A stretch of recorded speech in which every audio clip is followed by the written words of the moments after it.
apa hukumnya seorang laki-laki menikahi dua orang perempuan bersaudara? Laki-laki ini awalnya menikahi kakaknya, dan selanjutnya si laki-laki ini menikahi adiknya juga. Sedangkan si laki-laki ini statusnya masih sah menjadi suami si kakaknya tadi. Baik, jadi ada adik kakak yang perempuan dinikahi oleh yang laki-laki ini, ya. Jadi dia menikahi kakaknya dulu, kemudian dia menikahi adiknya. Saya bacakan dulu sampai dengan tuntas. 1. Gimana hukum pernikahan tersebut? 2. Dan ketika si kakak perempuan tadi sudah punya anak, apakah status anak ini seperti anak di luar nikah atau bagaimana? Baik, jika anaknya perempuan dan anak ini mau menikah, yang berhak menjadi wali nikahnya bapaknya atau siapa? Baik, jadi saya petakan berdasarkan pertanyaan ini. Maka yang pertama adalah bagaimana hukumnya menikahi dua bersaudara kandung sekaligus, ya, kakak dengan adiknya langsung dinikahi. Kemudian yang kedua, jika si kakaknya kemudian memiliki anak, ya, mengandung, melahirkan, punya anak, status anaknya bagaimana? Kita jawab bagian yang pertama dulu. Ini kita bisa cek di Quran surah keempat An-Nisa di ayat ke-23. Ya, saya ulangi, Quran surah keempat An-Nisa di ayat ke-23. Di situ jelas tercantum yang terkait dengan aspek pernikahan, siapa saja yang dilarang untuk dinikahi. Jadi di luar yang dilarang ini maka boleh untuk dinikahi. Nah, ini yang menarik dari Al-Quran, metodologinya. Allah Subhanahu wa Ta'ala, ya, ketika ingin menghalalkan sesuatu, terkadang langsung disebutkan kalimat halal atau menunjukkan yang haram untuk memberikan kesan bahwa selain yang haram ini itu boleh. Nah, maka di ayat ini, ayat ke-23 di surah yang keempat, surah An-Nisa, Allah memberikan gambaran-gambaran tentang, ya, pasangan-pasangan yang tidak dibolehkan dinikahi. Artinya di luar ini boleh kemudian dinikahi. Kita bacakan misalnya, Allah berfirman, "Hurrimat 'alaikum ummahatukum wa banatukum wa akhawatukum wa ammatukum wa khalatukum", sampai ke ujung ayatnya. Ya, dari pertanyaan Anda, "Wa an tajma'u bainal ukhtaini illa ma qad salaf". Perhatikan baik-baik teman-teman sekalian. Redaksinya tegas mengatakan hurrimat 'alaikum, diharamkan bagi kalian. Baik, hurrimat 'alaikum, diharamkan bagi kalian. Quran surah yang keempat di ayat yang ke-23.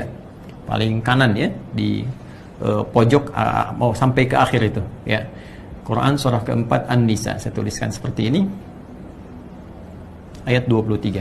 Redaksinya itu langsung tegas, tidak ambigu, diksinya langsung menunjuk pada kalimat yang sempurna sehingga tidak ada multitafsir di sini. Ya, Allah langsung menyampaikan hurrimat. Ya. Bahkan kalimatnya menggunakan bentuk pasif, ya, fi'il madhi majhul, ya, karena subjeknya sudah diketahui yaitu Allah Subhanahu wa Ta'ala, hanya ingin memberikan kesan penegasan, ya. Jadi Allah tidak mengatakan haramallahu, tapi langsung menegaskan hurrimat. Allah tidak mengatakan Allah mengharamkan, tapi langsung menunjukkan sifat tegas menggunakan, ya, bentuk pasif, diharamkan, untuk menunjukkan kuatnya unsur keharaman ini. Hurrimat 'alaikum, ya, 'alaikum, kata Allah, diharamkan bagi kalian untuk menikahi, ya, orang-orang dari kalangan berikut ini. Ya, pertama Allah sampaikan ummahatukum, ya, hurrimat 'alaikum ummahatukum, ibu-ibu kalian, ya, ibu kalian. Ya, jadi tidak boleh anak menikahi ibundanya, ya, yang terjadi seperti kisah-kisah misalnya yang tersebar di kultur-kultur, cerita-cerita dan sebagainya, ya, ada maling kundang, ada macam-macam, ada tangkuban perahu yang pengen nikahi ibunya, kisahnya demikian kan pada waktu itu. Nah, ini cukup contoh bagi kita untuk mengatakan kisah-kisah yang dimaksudkan dilarang, tidak diperkenankan, haram hukumnya, ya. Wa akhawatukum, kemudian ada saudara-saudara perempuan kalian, ya. Wa akhawatukum, saudara perempuan kalian. Jadi saudari kalau kita katakan, ya. Ya, saya punya saudari misalnya, saudari perempuan, kakak saya perempuan, adik saya perempuan, haram hukumnya menikahi saudari sendiri. Oke? Okay? 2. Kemudian yang ketiga, hurrimat 'alaikum ummahatukum wa akhawatukum wa ammatukum, ya, ammatukum, bibi kalian dari ayah, ya, berarti adiknya ayah, gitu kan? Bibi, ya, bibi dari ayah, ya. Wa khalatukum, kemudian bibi dari ibu, ya, sama saja. Khalatukum, jadi ada bibi dari ayah, bibi dari ibu, ya. Sampai nanti ke ujungnya ditemukan secara cepat saja, ya. Nanti di ujungnya ada kalimat penutupnya sebelum akhir ditutup dengan ampunan Allah Subhanahu wa taala. Allah sampaikan wa antajma'u bainal ukhtaini wa antajma'u, ya, wa antajma'u bainal ukhtaini. Ini dalil yang terkait dengan pertanyaan Anda. Illa ma qad salaf. Bainal ukhtaini illa ma qad salaf. Sebelum masa Islam, sebelum turun syariat ini kemudian dibimbing untuk bertobat, ya. Perhatikan kalimatnya. Wa antajma'u bainal ukhtaini, dan engkau menikahi, mengumpulkan sekaligus bainal ukhtaini, dua saudari. Ya, seperti pertanyaan Anda. Jadi kalau Anda bertanya bagaimana hukumnya kemudian menikahi dua saudari sekaligus, maka langsung Allah yang menjawab. Langsung Allah yang menurunkan ayatnya. Allah menegaskan sifat hukumnya. Ya, kata Allah, hurrimat 'alaikum, maka haram hukumnya menikahi dua saudari kandung sekaligus. Ya deh, menikahi dua saudari kandung sekaligus.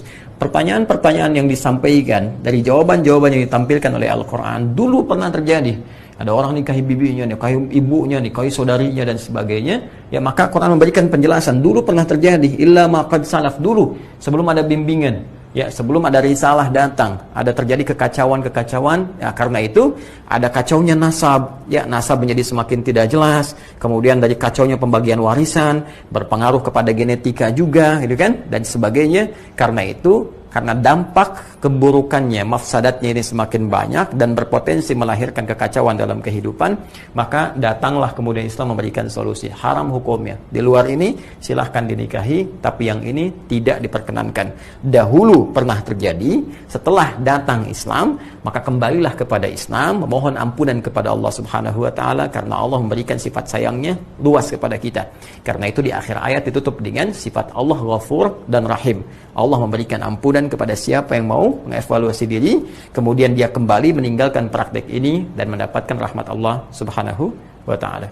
Jadi pertama, secara singkat, hukum menikahi dua saudari sekaligus jelas hukumnya haram.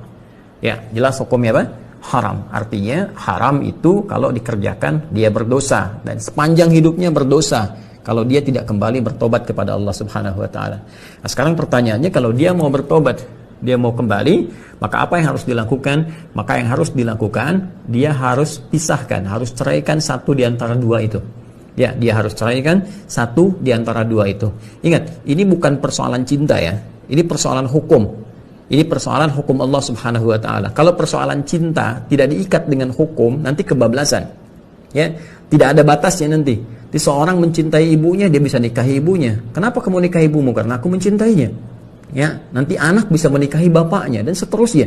Ini akan terjadi kekacauan dalam kehidupan. Karena itu, kaidah-kaidah hidup mesti diikat hukum. Jadi tidak ada yang bebas tanpa batas. Semua ada ikatannya, semua ada hukumnya, dan hukum itu diturunkan oleh Allah untuk mengatur kehidupan kita sehingga berjalan harmoni, baik dan maslahat.